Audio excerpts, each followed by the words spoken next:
Welcome back as we continue with Photoshop Basics and today we're going to look at how to change your foreground and background colors here in Photoshop CC and how to use your basic brush commands to put some paint onto your canvas. So our first step here is, we're leading off with the last lesson that we did, and we have our basic workspace here. If I go back here to Window and Workspace, I can go back to Mugs Preferred, and you'll see that the window that I set up last time is going to pop up. As you can see, I have a swatches window here. If there's any windows that aren't open and you want to open a specific one, you can always go up here to Window. Instead of going to Workspace, you can choose a specific window that you want to open. So you'll see down here we have a swatches window that we can open, and it's check marked, which means it's already open. We're going to use that swatches, if necessary, to apply certain color. Now, you don't always have to use your swatches palette. You can do it manually by clicking at the bottom of your toolbox over here on the left-hand side. You'll notice that we have two swatches, two of these little boxes here. One is our foreground color, and you'll see that if I hover over it, it'll tell you set foreground color. And if I hover over the other one, it says set background color. So in Photoshop, you can basically have two active colors to work with at the same time. You can flip those colors and change them by clicking on this little curved arrow here, and you'll see when I click on it, they trade places. So I can make white my primary color and black my secondary color, or vice versa. I can also click on either one of those, and it opens up something called the color picker. And the color picker is the basic window that we use to choose a new color. And as you can see, just to kind of navigate this screen, we have this very large box, and this is going to allow you to choose a value of a specific hue, and your hues are right here on this long, thin vertical bar. And that's going to include the entire rainbow, basically, your entire range of colors. So if I click anywhere in here, you'll see that my larger box that has my values for that color changes. So if I wanted to paint in say a blue or blue-violet, I can click somewhere in here, and then I can choose if I want to have it real bright, if I want to lighten it up, and if I wanted to go white or black, gray. White and black and gray are on your far left side.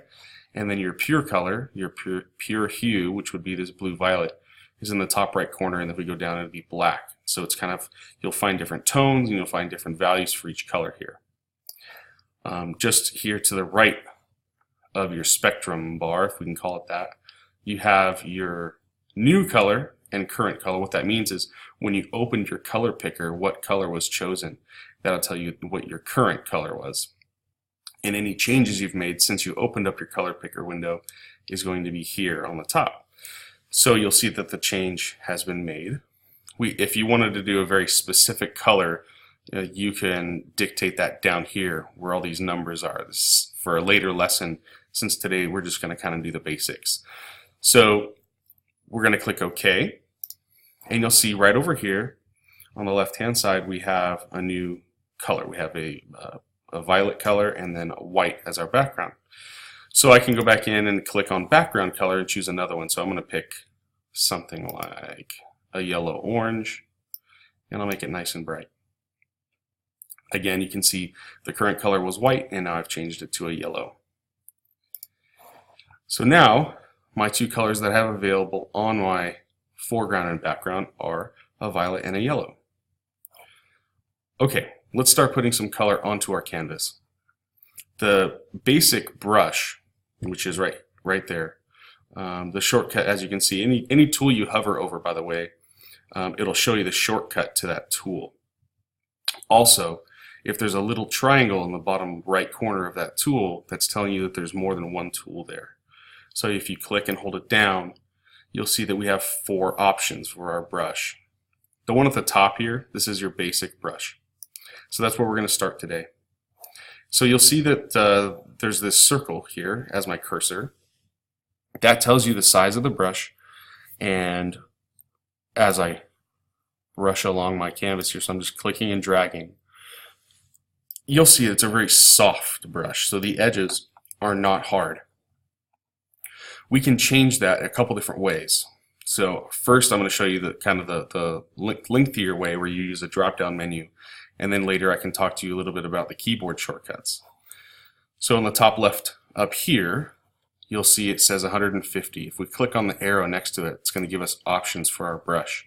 These are very simple, basic options. We have another window that we can open up in another lesson that's going to show us really specific and detailed changes we can make to our brush.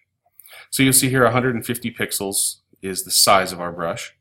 And right now it says hardness, 0%. What that means is it's feathering or blending the edges of that brush as much as possible. If we set that hardness to 100%, you're going to see a significant difference when I use my brush here on my screen. So you'll see that the edges are very well defined and they don't blend. Okay.